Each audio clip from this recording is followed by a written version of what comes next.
ಹೊಸ ವರ್ಷದಲ್ಲಿ ಕರ್ಕಾಟಕ ರಾಶಿಯವರು ಹೇಗೆ ಇರ್ತಾರೆ, ಅವರಿಗೆ ಲಾಭಗಳೇನು, ನಷ್ಟಗಳೇನು, ಅವರಿಗೆ ಹೊಸ ಅವಕಾಶಗಳು ಜೀವನದಲ್ಲಿ ಏನಾದರೂ ಇದೆಯಾ, ಇಲ್ಲಿಯ ತನಕ ಅಂದುಕೊಂಡ ಕೆಲಸಗಳು ಮುಂದೆ ನಡೆಯುತ್ತವಾ ಅಥವಾ ಇನ್ನಷ್ಟು ಅವರಿಗೆ ಆಶಾಭಗ್ನರಾಗುವಂತಹ ಸಾಧ್ಯತೆ ಇದೆಯಾ, ಎಲ್ಲವನ್ನೂ ಕೂಡ ಈಗ ನೋಡ್ತಾ ಹೋಗೋಣ ಬನ್ನಿ.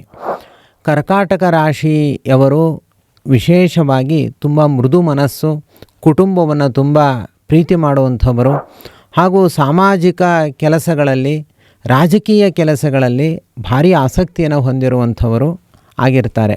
ಮುಖ್ಯವಾಗಿ ನಮ್ಮ ರಾಮದೇವರು, ಅಯೋಧ್ಯಾಧಿಪತಿಗಳಾದ ರಾಮದೇವರು ಕರ್ಕಾಟಕ ರಾಶಿಯವರು ಅದೇ ಥರ ವ್ಯಕ್ತಿತ್ವವನ್ನು ಹೊಂದಿರ್ತಾರೆ ಅಂತ ಇಟ್ಕೊಳ್ಬೇಕು. ಶ್ರೀರಾಮ ಜಯ ರಾಮ ಜಯ ಜಯ ರಾಮ ಅಂತ ಈ ಮಂತ್ರವನ್ನು ಯಾವಾಗಲೂ ಕರ್ಕಾಟಕ ರಾಶಿಯವರ ಮನಸ್ಸಿನಲ್ಲಿ ಹೇಳಿಕೊಳ್ಳೋದ್ರಿಂದ ಅವರಿಗೆ ಎಲ್ಲ ಇಷ್ಟಾರ್ಥಗಳು ನೆರವೇರುತ್ತೆ ಹಾಗೂ ರಾಮದೇವರ ಅನುಗ್ರಹ ಕೂಡ ಅವರಿಗೆ ಬೇಗ ಪ್ರಾಪ್ತವಾಗುತ್ತೆ. ಕರ್ಕಾಟಕ ರಾಶಿಯವರಿಗೆ ದ್ವಾದಶದಲ್ಲಿ ಗುರು ಇದ್ದಾನೆ. ಆದ್ದರಿಂದ ವರ್ಷದ ಪ್ರಾರಂಭದಲ್ಲಿ ಅವರಿಗೆ ಮತ್ತೆ ಎಡರು ತೊಡರುಗಳೇ ಪ್ರಾರಂಭ ಆಗುತ್ತೆ. ಆದರೆ ಜೂನ್ ತಿಂಗಳ ಆದಮೇಲೆ ಅವರಿಗೆ ತುಂಬ ಒಳ್ಳೆಯದಾಗುತ್ತೆ. ಕರ್ಕಾಟಕ ರಾಶಿಯವರಿಗೆ ಅಂದುಕೊಂಡ ಕೆಲಸಗಳೆಲ್ಲವೂ ಕೂಡ ನಿರ್ವಿಘ್ನವಾಗಿ ನಡೆಯುತ್ತೆ. ಯಾಕೆ ಅಂದರೆ ಗುರುಬಲ ಬರುತ್ತೆ. ಗುರುಬಲ ಅಂದರೆ ಅದು 1000 ಆನೆ ಬಲ ಇದ್ದಂತೆ. ಎಲ್ಲ ಗುರುಗಳ ಅನುಗ್ರಹ ಕೂಡ ಅವರಿಗೆ ನಡೀತಾ ಹೋಗುತ್ತೆ. ಎಲ್ಲ ಕಡೆಯಿಂದ ಅವಕಾಶಗಳು ಕೂಡ ಅವರಿಗೆ ಬರುತ್ತೆ, ಒಳ್ಳೆಯದಾಗುತ್ತೆ. ಆದರೆ ಏನಾಗುತ್ತೆ ಅಂದರೆ ಇಲ್ಲಿ ರಾಹು 8ನೇ ಮನೆಯಲ್ಲಿದ್ದಾನೆ, ಕೇತು ದ್ವಿತೀಯದಲ್ಲಿದ್ದಾನೆ, ಶನಿ ಪಿತೃಸ್ಥಾನದಲ್ಲಿದ್ದಾನೆ. ಆದ್ದರಿಂದ ಶನಿ ಪಿತೃಸ್ಥಾನದಲ್ಲಿರೋದ್ರಿಂದ ಅವರಿಗೆ ಭಾಗ್ಯ ಅಭಿವೃದ್ಧಿ ಆಗುತ್ತೆ, ಅದು ಒಳ್ಳೆಯದು, ಏನೂ ತೊಂದರೆ ಇಲ್ಲ. ಆದರೆ ರಾಹು 8ನೇ ಮನೆಯಲ್ಲಿರೋದ್ರಿಂದ ಅದು ಸ್ವಲ್ಪ ಅಚಾನಕ್ಕಾಗಿ ಸಮಸ್ಯೆಗಳೆಲ್ಲವೂ ಕೂಡ ಬರುವಂತಹ ಸಾಧ್ಯತೆಗಳಿದೆ. ಅದರಿಂದ ಕರ್ಕಾಟಕ ರಾಶಿಯವರು ವರ್ಷದ ಪ್ರಾರಂಭದಲ್ಲಿ ಹೀಗೆ ಸ್ವಲ್ಪ ಸಮಸ್ಯೆಗಳನ್ನು ಎದುರಿಸದಿದ್ದರೂ ಕೂಡ ಸ್ವಲ್ಪ 1-2-3 ತಿಂಗಳಲ್ಲೇ ಅವರಿಗೆ ಒಳ್ಳೆಯದಾಗುತ್ತೆ.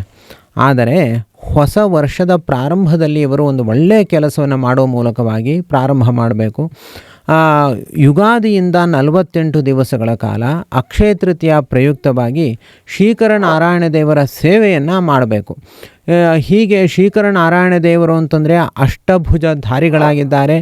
ಸೂರ್ಯ ಚಂದ್ರರನ್ನು, ಶಂಖ ಚಕ್ರಗಳನ್ನು ಕೈಯಲ್ಲಿ ಧಾರಣೆ ಮಾಡಿದ್ದಷ್ಟೇ ಅಲ್ಲದೇ 2 ಕಲಶಗಳಲ್ಲಿ ಅಪಾರವಾದ ನಿಧಿಯನ್ನು ಧರಿಸಿ ಮತ್ತೆರಡು ಕೈಗಳಲ್ಲಿ ಬೊಗಸೆಯಿಂದ ನಿಧಿಯನ್ನು ವರ್ಷಣ ಮಾಡ್ತಾ ಇದ್ದಾರೆ.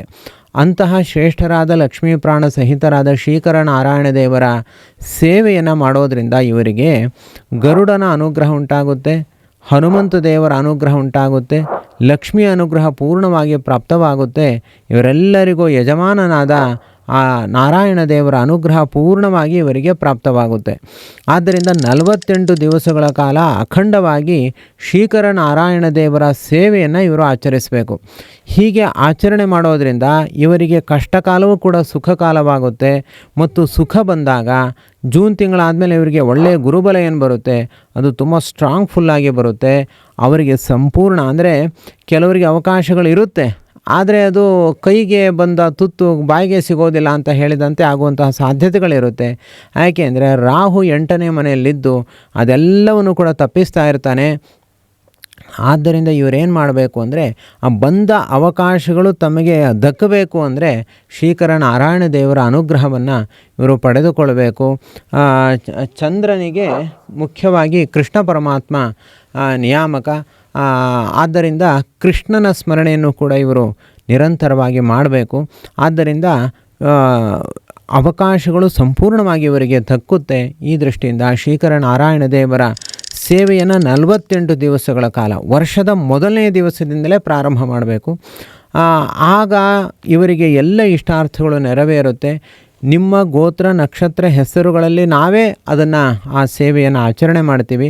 ಮತ್ತು ನೀವು ಈ ಸೇವೆಯಲ್ಲಿ ಪಾಲ್ಗೊಂಡಾಗ ನಿಮಗೆ ನಿತ್ಯವೂ ಅನೇಕ ಬಗೆಯ ಜೀವನದ ಉಪಾಯಗಳನ್ನು, ಮಾರ್ಗಗಳನ್ನು ಕೂಡ ಮಾರ್ಗದರ್ಶನದ ಮೂಲಕ ನಾವು ತಿಳಿಸ್ತಾ ಹೋಗ್ತೀವಿ. ಅನೇಕ ಭಗವದ್ ವಿಚಾರಗಳು, ಭಗವದ್ ಧ್ಯಾನಗಳು, ಅನೇಕ ತತ್ವಗಳು, ಗುರುರಾಯರ ಮಹಿಮೆಗಳು ಇದೆಲ್ಲವನ್ನು ಕೂಡ ನಾವು ತಿಳಿಸ್ತಾ ಹೋಗ್ತೀವಿ. ಸೇವೆಯ ಕ್ರಮಗಳು, ವಿಧಿವಿಧಾನಗಳು ಎಲ್ಲವನ್ನೂ ಕೂಡ ತಿಳಿಸ್ತಾ ಹೋದಾಗ ಒಂದು ಒಳ್ಳೆಯ ಒಂದು ಬಾಂಧವ್ಯ ಹಾಗೂ ಜೀವನದ ಒಂದು ಹೊಸ ಮಾರ್ಗದ ಪರಿಕ್ರಮ ಎಲ್ಲವೂ ಕೂಡ ನಿಮಗೆ ಲಭ್ಯವಾಗುತ್ತೆ. ಆದ್ದರಿಂದ ಈ ಸೇವೆಯಲ್ಲಿ ನೀವು ನಿಮ್ಮನ್ನು ತೊಡಗಿಸಿಕೊಳ್ಳಿ.